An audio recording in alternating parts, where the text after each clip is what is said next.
So I know that this is another Procreate video, and I hope that you guys have been liking them the last 2 weeks, I think. I've just been really vibing with my Procreate process versus my traditional process, and I'm having a lot of fun sharing it and just kind of, I don't know, like the amount of time that it takes for me to complete a piece in Procreate is just so much faster than it is traditionally. So I'm kind of going back and forth, taking a small break from my sketchbook to focus on some things that I've wanted to do in Procreate for a really long time. And what you're going to see here is me deciding to take a few of the sketches from my Funguary prompts and my Funguary videos. Feel free to check those out if you haven't.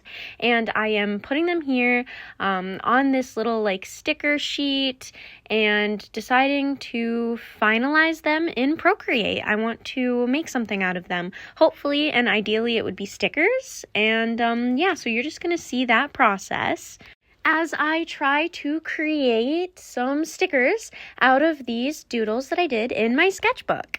If that sounds like something you would enjoy, I'm Rorifluent. Feel free to call me Rory. If you're new around here, hi, hello, how are you? Let me know in the comments down below. I like to create dope art content and hopefully curate a chill atmosphere. And if you're not new around here, what is up, my dudes? Let's get into this video. So I recently had the realization that I don't think I've formally addressed that there are literally 1,000 of you.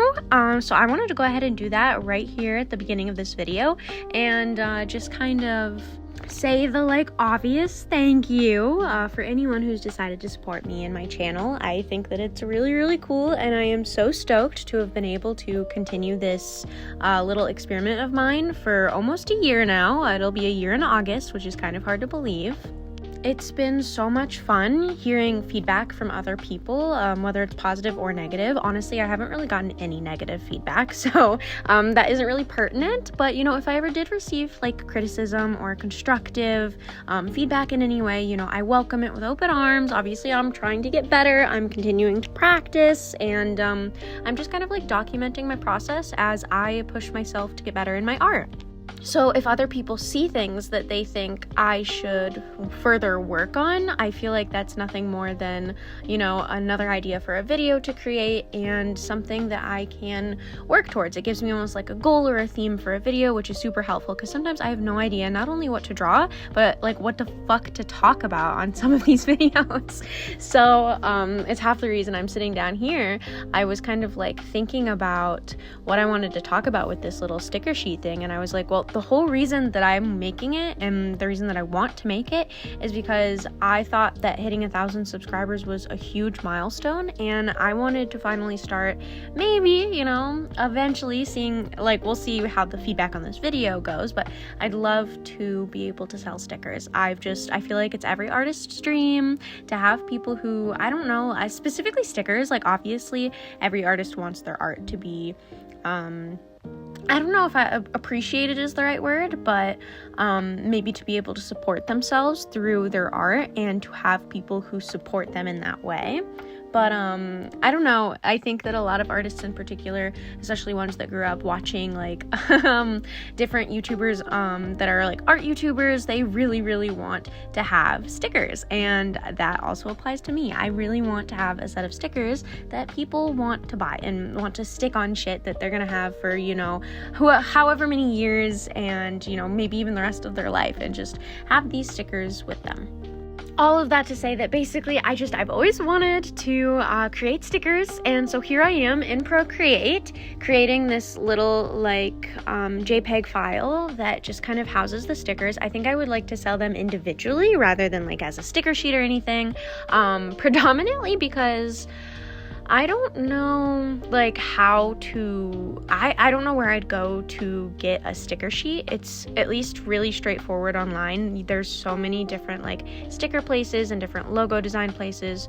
Literally you can just Google like stickers for sale or like how to sell stickers, and different websites will pop up with like bulk prices of individual stickers, and so I feel like that's just a lot easier. And besides that, I'd love for each one of these to be kind of like a nice sized sticker that can go together as like a collection, or if there's one that you particularly like individually, which I'd love to know which one of these little guys you ended up liking the most. So please let me know, because I'm very, very curious, because I don't know, I had a great time doodling them. I had a fantastic time taking them into Procreate and sort of iterating on them, and I absolutely adored the way they all came out. But I suppose to go back to there's like 1,000 of you thing, actually to be specific, I think there's 1,048 of you at the current moment, so hi. But to go back to that for a second, it was strange because as huge of a milestone as it is, it's really hard to like grasp it, and like YouTube itself doesn't really celebrate creators hitting that milestone anymore. Like I originally thought that I would be able to earn like a monetization on my videos at 1,000 subscribers, but it turns out that you need 1,000 subscribers and you need a certain amount of watch time or watch hours, and I'm not even halfway to the amount of time that you need within a year to get monetized. And I was just kind of stumped by that. I thought it was really weird, and I just was a little annoyed and a little sad, because I thought I had hit this big milestone that YouTube was going to kind of celebrate with me, and instead I hit a little bit of a wall where I was like, wow, these watch hours, I might have 1,000 subscribers, but I'm not even halfway to the 4,000 watch hours that YouTube requires to be able to monetize videos. And also to be able to, I believe, have YouTube members or anything like that. And so I've been kind of, I don't know, just a little sad, because I really don't know how to increase watch time necessarily. I know that there's a lot of you guys that are that watch my videos and engage with my content, and it's so cool. There's a handful of you that are very I don't know, they're like constant in your support, and I so much appreciate it. But I know that like on average watch times for most people aren't that long, and so it's just really weird when like my videos are maybe 20 to 30 minutes, getting people to watch those full videos so that I get the full amount of watching minutes, and that applies to my overall watching hours. So I don't really know where I'm going with this sort of rambly tangent, but I guess I'm just explaining a little bit about behind the scenes. Like currently I need more watch hours to be able to monetize videos and earn from AdSense and have YouTube memberships. And I've looked a little bit into Patreon. I'm curious about that. I don't know that I'm necessarily at a point where people would want to support me consistently financially in that way. Feel free to leave your thoughts about anything like Patreon, YouTube memberships, or even just like monetization, whatever. Or of course, the stickers that I would sell. Let me know any of your thoughts about any of those topics. I don't know, I'd just love to have some feedback, and as much as I'd love to sell these stickers, there's not really a point of setting it all up and buying a batch of 25 of them if one person wants to buy it. And as cool as it would be to have that one person buy it, I would be out, a chunk of money with stickers that nobody wants to buy. So yeah, please let me know if you would do that. I would probably just sell them on an Etsy shop because I have one up already. I just don't really have anything on it currently, and so I'd love to put these stickers on it. But again, it's all up to you guys and how much you like these, or if you think this is a good idea, you could let me know what other things you think would be cool to sell at an Etsy shop, or your thoughts on Etsy, kind of whatever, really. I suppose I could talk for a moment about what's going on in the video. So I'm working on the big red sort of sheepy guy. I cannot remember for the life of me what mushroom he was based off of, but I basically took at each of like my favorites, and I just really wanted to make little stickers out of them and just make them a little bit more finalized. I feel like it's so much easier for me to finalize my work in Procreate. It just comes so naturally to me, and so I felt like it was a really easy decision to go ahead and pull these into Procreate to make them into stickers instead of scanning them or anything like that. It's so strange because I am a traditional artist, but I don't know if I am anymore. Like, I've always been a traditional artist and I've always preferred traditional art, and I've been doing traditional art for like a decade, and I've been like really seriously painting traditionally for maybe, I don't know, probably 3 or 4 years now. And it's just very strange to take all of that knowledge and then to try and make art in Procreate and have it, in my opinion, surpass what I can create digitally. It's been a bit of a roller coaster, honestly, trying to figure out why that's happening and, I don't know, like, decipher how I feel about the fact that Procreate seems to be something that I am far more successful in creating art with, especially quality art that I feel like is good enough to sell. Now, that isn't to say I would ever stop like drawing and painting in my sketchbook. I just prefer sketching in my sketchbook, and like traditional final pieces are definitely something that I will probably always bring into Procreate.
But I do know for a lot, if not most artists, that the transition from traditional to digital is kind of insane. Like, it can be really difficult and frustrating. And when I first started Procreate, I definitely wouldn't say that I was very good at it. Like, my skill level digitally was not immediately better than that traditionally. But over the last 2 years that I've been, 2 years, 1 year, maybe a year and a half, that I've been painting and sketching and just doing all kinds of shit in Procreate, I would absolutely say that I ended up being able to take all of the knowledge that I have as a traditional painter and just general like artist and drawer, whatever. And because I sketch, I draw, I finalize with ink, I predominantly paint in watercolor, but recently have become definitely more of a mixed media artist. So taking all of that sort of like information and studying that I've done traditionally and applying it to Procreate, especially once I got good brushes, it felt very natural. There was a bit of a learning curve, maybe the first 2 months or so, and after that, it just like kind of grinding through the awkward bits of figuring out what the fuck I'm doing and how to make this feel natural. Once it started to truly feel natural to me to paint and doodle and draw and sketch in Procreate and just make art in Procreate, there was kind of no going back. I got the hang of it, and now I just adore it. I love the way everything looks. I don't feel like it has a feel about it that makes it too clean, which is I know what a lot of people fear. And for me, I don't know, I felt like it opened up this freedom that I just don't necessarily have traditionally, which I know is kind of insane because so many artists would probably say the reverse of that or the inverse of that. But yeah, for me, I feel like it really helped me tie a lot of the loose ends in my art together and helped me to finally feel confident in creating finalized pieces. Oh, and of course, going back to what I'm actually doing in the video, taking these little fungi dudes, I went ahead and took this really adorable little like blob of a sketch of the, oh my god, not the fungi, but of the sheepy guys that were inspired by the fungi called like dead man's fingers or something like that, or by the fungus, whatever, fungi is plural, what, you guys know what I mean. Anyways, and I just loved it so much. I was like, I would love to see that in a little sticker. So I'm just currently kind of trying to figure out how to add a little bit more detail to that while still keeping kind of the cute, almost like chibi squishiness of this doodle, because I was really fond of it. And I do end up bringing in the actual like larger dead men's fungus and I decide to kind of do that version of the dead man fingers fungus because I like them both. And so like whatever, it's still cool. I was really just pulling my favorite sketches, so it didn't really matter if I had like duplicates of the same fungus or anything like that. I really, really wanted to just take what I had done in my sketchbook and improve on it to a point where I felt like they were their own finalized little doodles. I added some details, definitely some fur textures, and I altered pieces of the doodles here and there, and just sort of like decided to really just tweak and figure out how I wanted to make each one of these little doodles their own individual illustration. And so that was kind of my goal throughout the entirety of this process, and I hope that I achieved that. I think I did. But yeah, you guys are kind of just watching me finalize away and make sure that I am doing these sketches justice and keeping the essence of them and what I loved about them while still making them a little bit cleaner and a little bit more, in my opinion, professional. This last little guy here was my favorite of the sketches that I did in my sketchbook during the Funguary challenge. I don't know, there was something about it that I felt like was kind of goofy and awkward and made me laugh, and I thought it was kind of strange and a little morbid, and I just really liked the vibes that were coming off of this little guy. and I don't really know what's going on. It's like maybe a sheep pelt of like a deceased or dead sheep over top of like a live shaved sort of sheep or something like that, and I don't know, he's just sort of like wearing this sheepskin, and I really like it. I think it turned out pretty cool, and I definitely think that I made some improvements to this one particularly that really helped bring it to life and just sort of reinforce that it was definitely one of my favorites, if not my favorite, of the entire Funko process. But again, each one of these was my favorite because I specifically chose them because I loved painting them the first time, so I probably wouldn't mind painting them again. I suppose I should also mention, though I try to mention it anytime that I'm working in Procreate, that the brushes that I'm using are from Max Pack, and they are brilliant. They're honestly fucking phenomenal. They are the retro Max Pack, and then I also have the watercolor Max Pack, and the liner brush that I'm using, which you can go watch my last video to get the specific name. It's like Gazinski or something like that. It actually came with the tablet, and it's one of Procreate's just like preset brushes. You know, sometimes there are some serious gems in there, and that is definitely one of them. It's in the ink section, and I've been really enjoying it. I feel like it mimics a lot more closely than the brush that I was using, which was sort of like this chalky sort of like, it was embedded with like a texture of its own, and it always kind of had this texture, and so I liked it because it looked a bit grainy and a bit like graphite, but it was too chunky, and I didn't feel like I could get nice tapered lines with it. So this inking liner is exactly basically like a Tombow brush pen, which is what I use traditionally to ink, and so it felt so natural to start using it, and it was just like, it was so much fun because I have been searching for a liner on Procreate forever. It's particularly been the one thing that I've still been missing, in my opinion, in my Procreate art, where I'm just like, the liner is not as satisfying to do digitally. And stumbling upon this inking brush when I was just kind of fiddling around and just messing around with other brushes, I found that I really, really enjoyed this inking liner. And I feel like finalizing these little stickers with it has been like a huge confirmation that it will definitely be like the right move to continue using it, because I think the inking turned out fantastic. That's another thing you guys are welcome to let me know if you think the same thing. But yeah, like with this little like look at the individual stickers and this final PNG of the image, I will go ahead and I don't know, say goodbye. If you've made it this far into the video, as always, thank you so much for watching. Feel free to do the YouTubey things, like, comment, and subscribe. And if you don't know what to comment algorithm, because it helps. And yeah, I hope that you liked the kind of chatty, a little bit rambly video about not really anything in particular, but kind of like a celebration of 1,000 subscribers, and I don't know, an art goal of mine that I've always wanted to achieve. I've always wanted to sell stickers. So yeah, thank you again for watching, and I will hopefully see you in the next one, or talk to you in the next one. Bye!